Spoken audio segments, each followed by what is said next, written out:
Hi everyone, welcome to Sakhi vlogs. ಎಲ್ಲರೂ ಚೆನ್ನಾಗಿದ್ದೀರಾ ಅಂತ ಭಾವಿಸ್ತಾ ಇವತ್ತಿನ ವ್ಲಾಗ್ನ ಸ್ಟಾರ್ಟ್ ಮಾಡ್ತಾ ಇದ್ದೀನಿ. ಇವತ್ತಿನ ವ್ಲಾಗಲ್ಲಿ ನಾನು ಮನೆಯಲ್ಲಿಯೇ ಹೇಗೆ ರುಚಿಯಾದ ಬಿಸಿಬೇಳೆ ಬಾತ್ ಮಾಡೋದು ಅನ್ನೋದನ್ನ ತೋರಿಸ್ಕೊಡ್ತೀನಿ.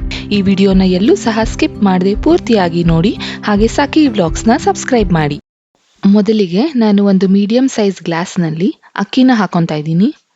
ಹಾಗೆ ಅದರ ಅರ್ಧದಷ್ಟು ತೊಗರಿಬೇಳೆನ ಕೂಡ ಸೇರಿಸ್ಕೊತಾ ಇದ್ದೀನಿ.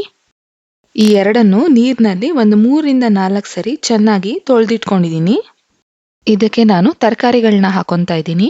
ಕಟ್ ಮಾಡಿರುವಂತಹ ಕ್ಯಾರೆಟ್, ಬೀನ್ಸ್ ಹಾಗೆ ನೌಕೋಲ್ನ ಇದಕ್ಕೆ ಸೇರಿಸ್ಕೊತಾ ಇದ್ದೀನಿ.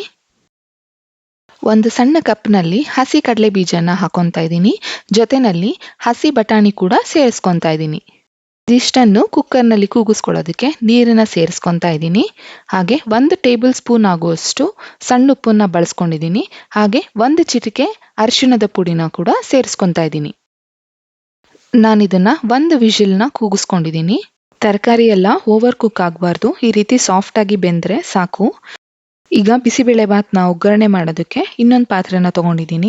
ಅದಕ್ಕೆ ಒಂದು 5-6 ಸ್ಪೂನ್ ಆಗಷ್ಟು ಸನ್ಪ್ಯೂರ್ ಆಯಿಲ್ನ ಹಾಕೊತಾ ಇದ್ದೀನಿ. ಎಣ್ಣೆ ಸ್ವಲ್ಪ ಕಾದಿದ ನಂತರ ಒಂದು ಅರ್ಧ ಟೇಬಲ್ ಸ್ಪೂನ್ ಆಗುವಷ್ಟು ಸಾಸಿವೆನ ಸೇರಿಸ್ಕೊತಾ ಇದ್ದೀನಿ. ಸಾಸಿವೆ ಸ್ವಲ್ಪ ಸಿಡಿದ ಮೇಲೆ 1 ಬೆಳ್ಳುಳ್ಳಿನ ಸೇರಿಸ್ಕೊತಾ ಇದ್ದೀನಿ. ಅದಕ್ಕೆ ಒಂದು ದೊಡ್ಡದಾದಂತಹ ಈರುಳ್ಳಿನ ಕಟ್ ಮಾಡಿ ಹಾಕೊತಾ ಇದ್ದೀನಿ. ಈರುಳ್ಳಿ ಸ್ವಲ್ಪ ಕಲರ್ ಚೇಂಜ್ ಆಗೋವರೆಗೂ ಫ್ರೈ ಮಾಡ್ಕೊಳ್ಳೋಣ. ಇದಕ್ಕೆ ಒಂದು 3 ಬ್ಯಾಡಗಿ ಮೆಣಸಿನಕಾಯಿನ ನಾನು ಸೇರಿಸ್ಕೊತಾ ಇದ್ದೀನಿ. ಹಾಗೆ ಲಾಸ್ಟಲ್ಲಿ ಸ್ವಲ್ಪ ಕರಿಬೇವನ್ನು ಕೂಡ ಸೇರಿಸ್ಕೊಂಡು ಒಗ್ಗರಣೆ ಕೊಟ್ಕೊತಾ ಇದ್ದೀನಿ. ಇದಕ್ಕೆ ನಾನು 1 ಟೊಮ್ಯಾಟೋನ ಉದ್ದುದ್ದವಾಗಿ ಕಟ್ ಮಾಡಿ ಹಾಕೊತಾ ಇದ್ದೀನಿ. ಟೊಮ್ಯಾಟೊ ಸ್ವಲ್ಪ ಬೆಂದ ಮೇಲೆ ನಾನು ಅರ್ಧ ಟೇಬಲ್ ಸ್ಪೂನ್ ಆಗುವಷ್ಟು ಸಣ್ಣ ಉಪ್ಪನ್ನ ಸೇರಿಸ್ಕೊತಾ ಇದ್ದೀನಿ. ಈಗ ನಾನು MTR ಅವರ ಬಿಸಿಬೇಳೆ ಬಾತ್ ಮಸಾಲಾನ ಒಂದು 3 ಟೇಬಲ್ ಸ್ಪೂನ್ ಆಗುವಷ್ಟು ಸೇರಿಸ್ಕೊತಾ ಇದ್ದೀನಿ. ಸ್ವಲ್ಪ ಚೆನ್ನಾಗಿ ಮಿಕ್ಸ್ ಮಾಡ್ಕೊಳ್ಳೋಣ.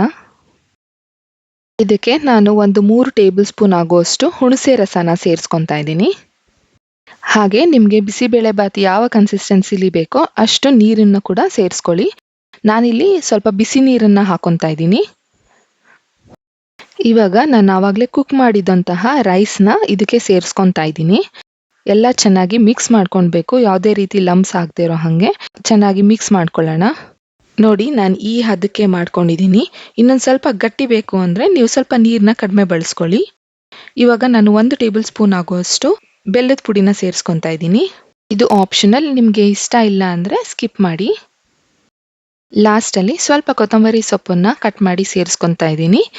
ಎಲ್ಲಾನು ಸ್ವಲ್ಪ ಚೆನ್ನಾಗಿ ಮಿಕ್ಸ್ ಮಾಡಿಕೊಂಡು ಒಂದು 2 ಕುದಿ ಬರೆಸ್ಕೊಂಡ್ರೆ ಸಾಕು. ಮನೆಯಲ್ಲಿನೇ ರುಚಿಯಾದ ಬಿಸಿಬೇಳೆ ಬಾತ್ ರೆಡಿ ಆಗುತ್ತೆ.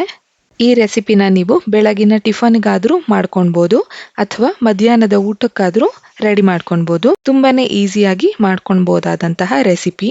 ಇವತ್ತಿನ ಈ ವಿಡಿಯೋ ನಿಮಗೆ ಇಷ್ಟ ಆಗಿದ್ದರೆ ಪ್ಲೀಸ್ ಒಂದು ಲೈಕ್ ಮಾಡಿ, ಹಾಗೆ ನಿಮ್ಮ ಫ್ರೆಂಡ್ಸ್ಗೂ ಕೂಡ ಶೇರ್ ಮಾಡಿ. ಇನ್ನು ನನ್ನ ಚಾನೆಲ್ನ ಸಬ್ಸ್ಕ್ರೈಬ್ ಮಾಡಿಲ್ಲ ಅಂದರೆ ಈಗಲೇ ಸಬ್ಸ್ಕ್ರೈಬ್ ಮಾಡಿ. ಮತ್ತೆ ಹೊಸ ರೆಸಿಪೀಸ್ಗಳೊಂದಿಗೆ ಸಿಗ್ತೀನಿ.